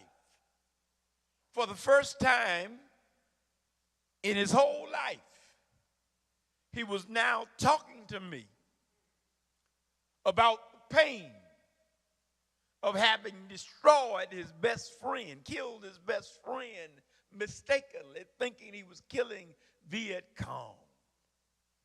And the only way that he was able to overcome it, and this is what I would leave with you today, because trauma is so deep, the transformation must be deep. And how deep must that transformation be? We must, and even at graduation today, it may not be the total end of that trauma, but it can be a continuing work on that trauma so that it gets to the point where you finally are able to overcome it. And I told him this is what helped him so much. I said, of all the cases of soldiers who have suffered from post-traumatic stress syndrome, the best program that they have in the whole military is in California. And I said to him, what they do is take soldiers who are suffering post-traumatic stress syndrome back to the battlefield to the very spot where whatever caused them to have such trauma was, and face it and deal with it. And so in dealing with trauma, it is so important to go back to the very source and address it, deal with it, so that you can overcome once and forever whatever that trauma has been, and then go about the process of totally transforming your thinking so that you think different. And because you think different, you feel different. And because you feel different, you can be different. And because you be different, you can do different. God blessings to every one of you. And may you be encouraged on today and hereafter to continue to grow and continue to develop, to be that being that God created you to be in his very image and in his very likeness. Thank you.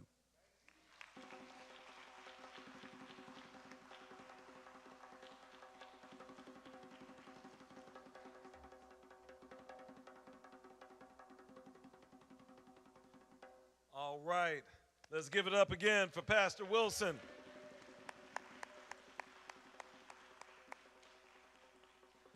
And keep your hands together as we welcome to the stage to speak on the journey and the transformation, graduate Simone Scott. Let's give it up.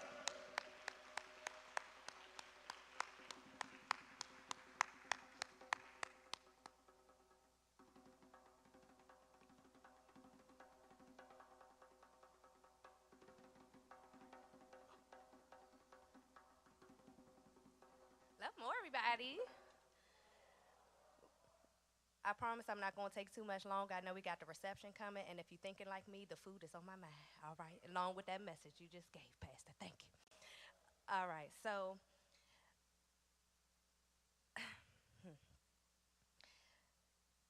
I want to first start by saying thank you to the Creator for saving me from myself time and time again, so much so that I know it's tired of me. My earliest memories of a hardworking mother of color was a desire to use my talents and gifts to push my purpose forward, to reflect that which blesses me, deserves to be served. I also recall a black and white screen with an antenna and 3 knobs. I believe this model was an upgraded from the standard 2-dial model that some of you may remember. A time when TV went off, but just before there were images and snippets of the greatest artists of our history. This was the very images of how I believed my purpose was called. However, the universe had other plans, and now I am so intentionally appreciative of all the no's God gave. At first, I believed I was meant to live to watch others thrive, and I, for some reason, was bound to trauma. For 36 years, I intentionally tried and tied my self-worth to my net worth, chasing myself over and over again. It was only when I seeked God without fears, I let go of inner shame, guilt, doubt, worry, all the excuses and the reasons I couldn't, wouldn't, shouldn't, and have I witnessed spirit more than ever. The miracles I thought were on the outside, I have finally arrived because this brave space with this miracle work called Love More. If you right now, like myself, who face so many years of our identity crisis, that I transformed to birth a social impact business, not to just continue to free myself, but to help others free themselves. And so if you find yourself like me, who has found themselves not knowing who they are, needing to seek freedom and liberation, salvation, and a life after survival, because there is life after trauma. I ask you to join the journey and charge for Love More's transformation. For Dr. Bruce not only teaches us the model that there is no personal freedom without mental liberation, and the first step, although the hardest, faith is always with us, and who we are seeking is awaiting us. And so I assure you, and I ask you, will you enter your healing cocoon today to transform into your butterfly effect? Love more, everyone.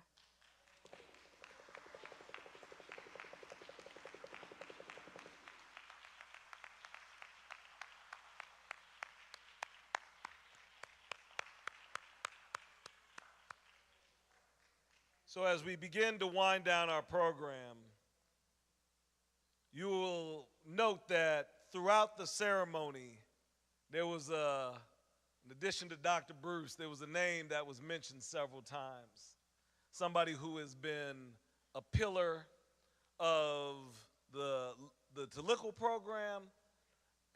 However, in addition to that, somebody who has literally been a pillar of her community. And so at this time, let's put our hands together. Join me in welcoming to the stage Mama Karen. Woo!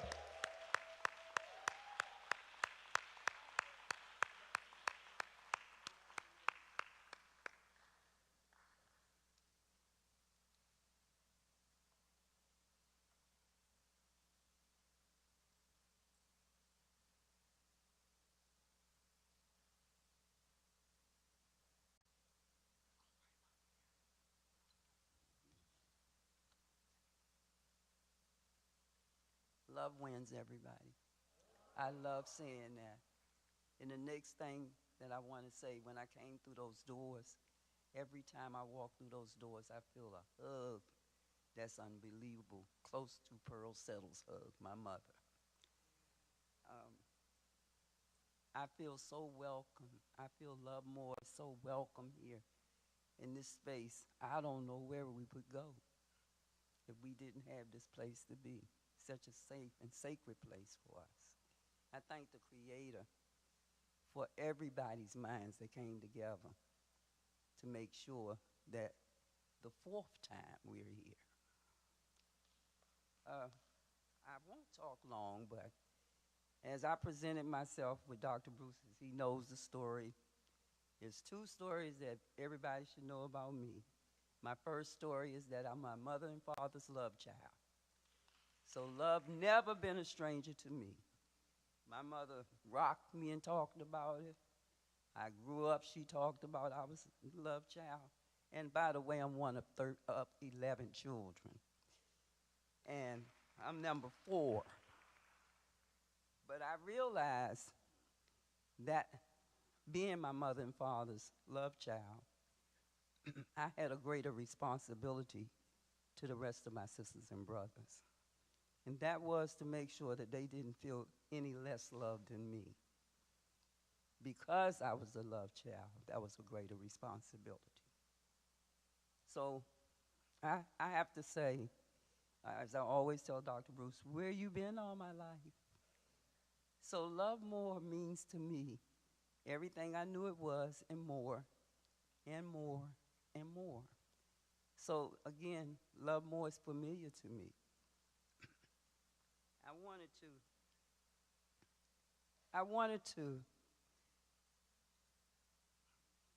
I think this is the right place to say, I heard someone, Dwayne, say something about being a CEO. I too am a CEO of the gun clinic. But my CEO position in the gun clinic is community educating others. That's what CEO means to me. That's been my life's journey, and I'm not stopping now.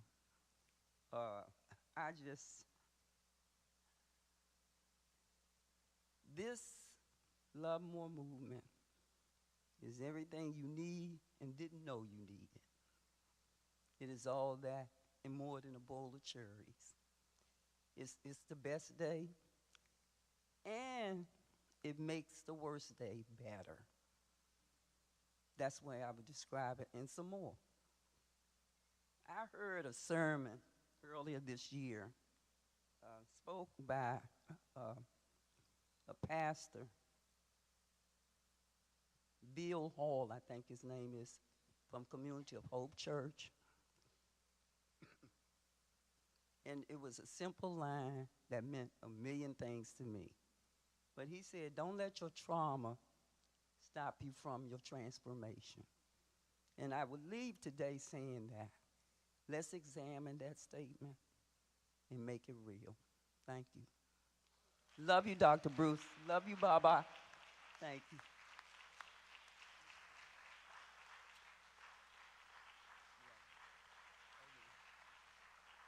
Oh, I get to stand up here a little while longer for a surprise package here. This lady is so hard to acknowledge. It's like pulling teeth, but more. Maybe nails. Get up here, Sonia. I'm not going to say it. Sonia, get up here. We refuse. We refuse. We refuse not to acknowledge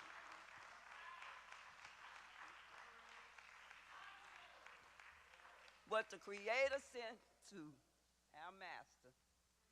Here, Dr. Bruce. Nobody could do it like Sonia does. I'm telling you that. Nobody. And I'm not going to stand on this mic and cry. I'm just going to say to you, for this moment is you. This is sunshine. All right.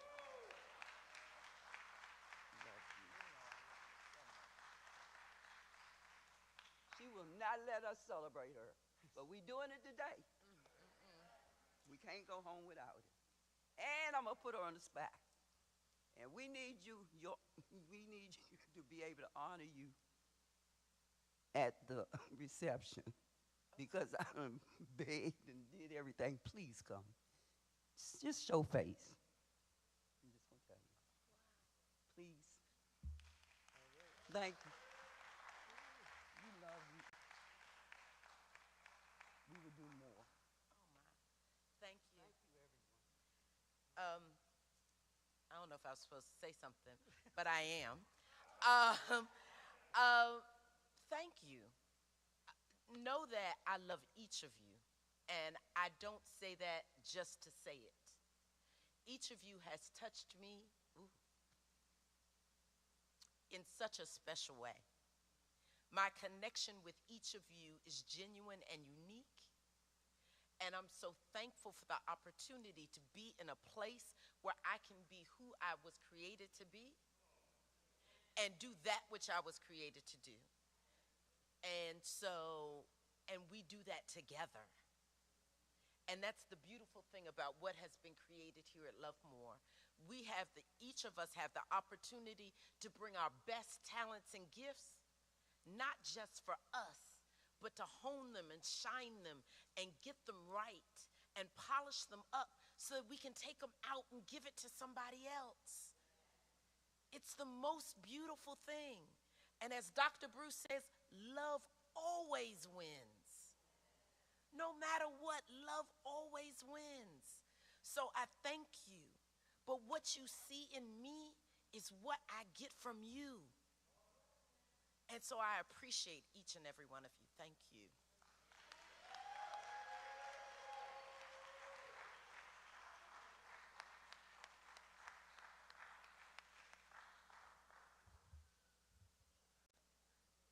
It is so important that we acknowledge those who make these things possible. It's easy to look back months down the road, years down the road, oftentimes when those special things that made us special, that make our life special, aren't there. And so it is critical that we not only acknowledge it for the point and sake of acknowledging it, but that we're holding it up, right? We hold up so many things in our society, unfortunately, that don't pour in to the loving energy that is Love More. We hold up individuals. All right? Right now, all you have to do is turn on the news and we can look at folks in the hip-hop industry that have been held up for years that were tearing us down. We must hold those up to acknowledge them, but also to show our young folks, to show our children, this is what we want to aspire you to be. Because when we do that, when we hold up those things that make us whole, the community's never fractured. So at this time, before I invite Dr. Bruce to close us out, I'm going to ask us all to stand up and together read the Leader's Affirmations. If you don't know the Leader's Affirmations, it's on the back of your programs here. Now, I know all of our graduates, I'm going to look to our graduates to kick us off in this, but all of us will join in. So graduates, you'll give us the cue. Okay. L, love like we've never been hated.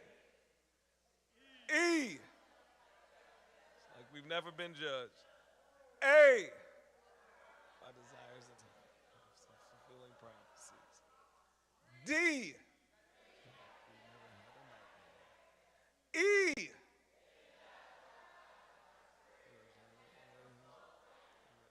and R, and S. So bright. Love more. All right, in closing, just know that you're valuable enough to love and be loved. Continuum of transformation is atone, forgive, heal, grow, thrive, love, and transform. And you don't have to be an extra in your own movie because we're all stars. Love more.